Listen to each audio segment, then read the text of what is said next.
Start with what's your vision? It is to practice as an occupational therapist and maintain that delightful career that I've gotten myself into for as long as I possibly can. In my last 10 years of practice, I have recognized how burnout is so right around the corner in so many different settings and spaces with healthcare work in general, and especially as an occupational therapist, and especially with the United States healthcare system. So I'm here trying to make it work for me and practice in the way that feels ethical to me and aligned with my values and not aligned with the values of the way that our healthcare system is, which is completely reductionist medical model. Fix the problem if not enough progress is being seen in a requisite amount of time. End it, discharge them, send them on their way, continuously highlighting the deficits and justifying the need for one more visit, one more visit. And I'm just not interested in being a part of that anymore. So I want to have it make sense and feel good for me, and in turn, make sense and feel good for the families and the children that I work with. So I do love, the direct patient care kind of thing. And right now I'm having my practice focused on babies and toddlers age, birth until 3 years old, with any kind of developmental difference or concern about their development. That's pretty broad. Could be communication, social development, play, cognitive, physical, motor, relational, all of these different areas of development.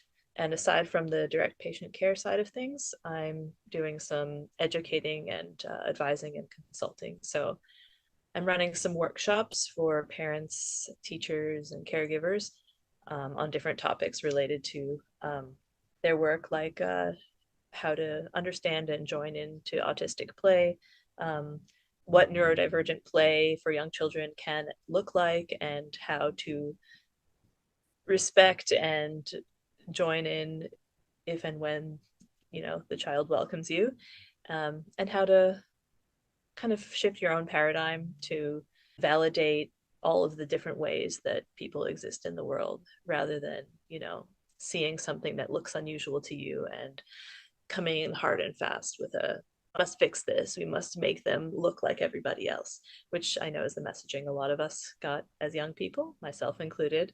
And then also doing some consulting with entities like workplaces, mental health agencies, doctors' offices, just any place that humans come, and likely to be people with different disabilities that come in and out. And so just how to have the space be as welcoming and inclusive as possible, and yeah, to support those with different neurodiversities, and setting up the environment and the attitudes of the people there to help, hold a supportive and inclusive space. So that's the dream. Floors me that it was only exactly 1 year ago, Mhm. when I was 34, that it occurred to me, like, I'm neurodivergent after just about 20 years of like working closely with other neurodivergent people.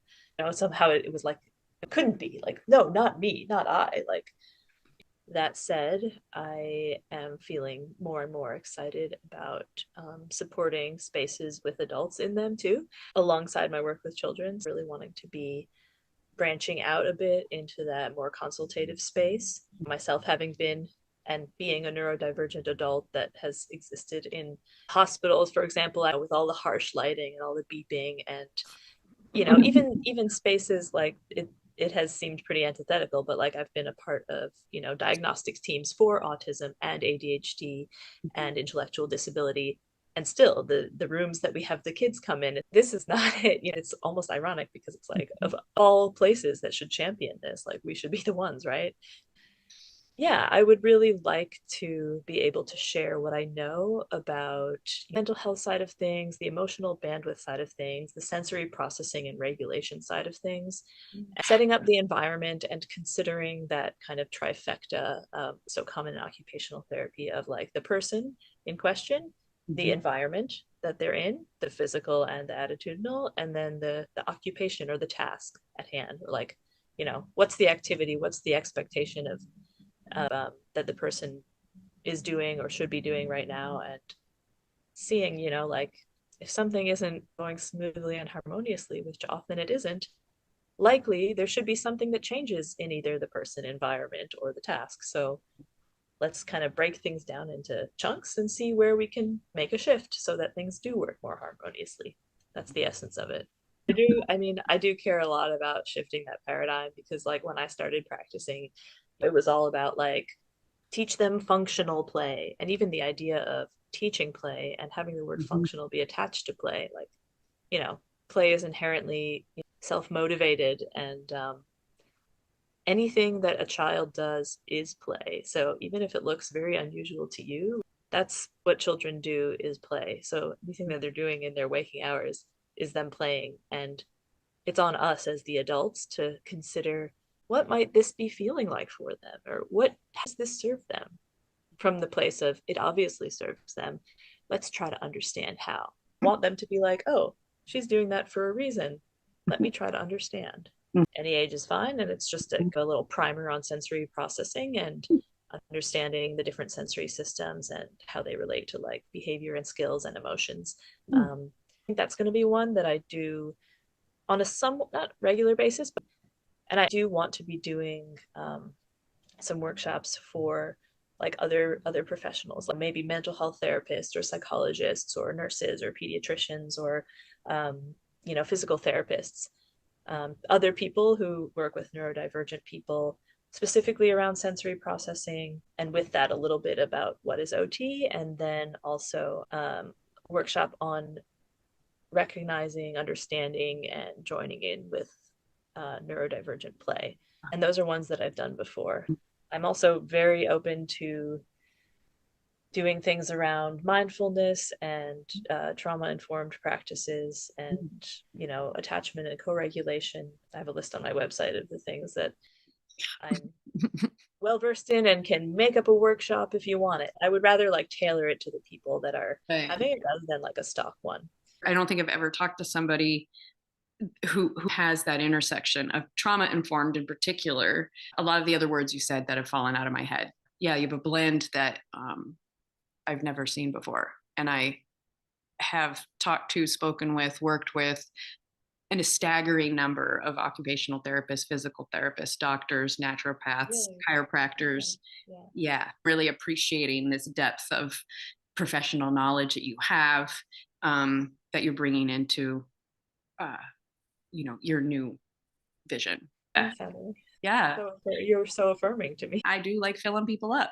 When I see someone's magic, I want to tell them that I see it. I guess I am somebody who also sort of holds that vision for a lot of folks when they're not able to see it in themselves yet or have forgotten for a little while. I mean, this was me really actively trying to like sustain my career as an OT, because I have seen the ways that I feel after year upon year doing the thing that generally a pediatric OT does, which is like, you work in a clinic and day after day. I mean, it's beautiful, important work, but it's like just a lot, day after day, hour after hour, a new kid each hour. And with that, a new set of parents and all of their worries and stressors. And I would like to live a life that does have occupational balance, like for myself, where I get to do things that light me up and fill my cup and rejuvenate me, and also things that allow me to feel like I'm bringing my gifts to the world and helping others.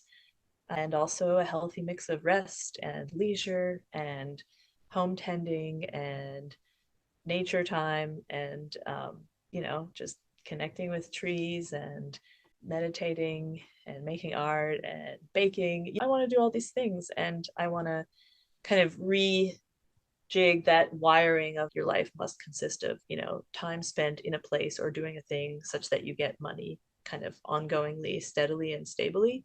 I mean, there's something nice about a steady paycheck, but I think there's something nicer about having agency over your waking and sleeping hours. Yeah, so many professions I feel like are just set up in just a cruel way. It sounds like it's really coming from a place of love for yourself and wanting to live a long, full life, as well as love and care for the people that you want to work with.